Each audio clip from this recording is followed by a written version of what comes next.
isticmaalka kaarka bangiyada waxa loo malayn karaa ilbaxnimo laakiin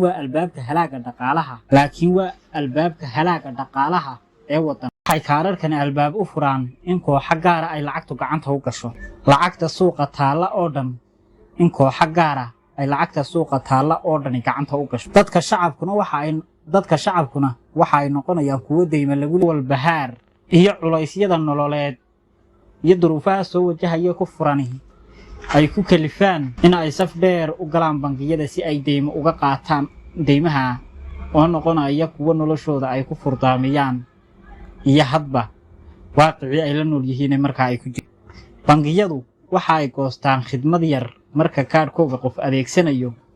tusaale kaarkan hada haysato haddii adigu aad wax ku iibsato bangigu adiga wax kaama goosanayo hase ahaatee wuxuu wax ka goosanayaa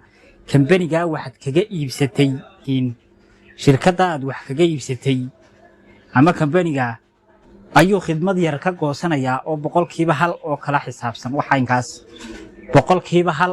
oo kale ah waana adeega marchantiga maalin walba iyo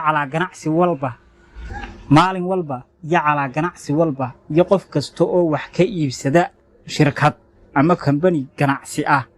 ama kambani ganacsi leh waxa uu ka goosanayaa khidmadda aynu soo tilmaanay marka uu bangigu qof walba wax iibsaday inta ka goosto 10 sano kadib lacagahan khidmad ahaanta loo goostay waxa ay ku ururayaan bangiyada lacagtan goosanaya dadkuna waxa ay noqonayaan kuwa lacagtoodii oo dhan lala wareegay meel kasta waxa magaalooyinka iyo suuqyada qabsanaya bangiyada lacagta urursaday ee dadka gacantooda ka saaray ganacsi walba oo yarna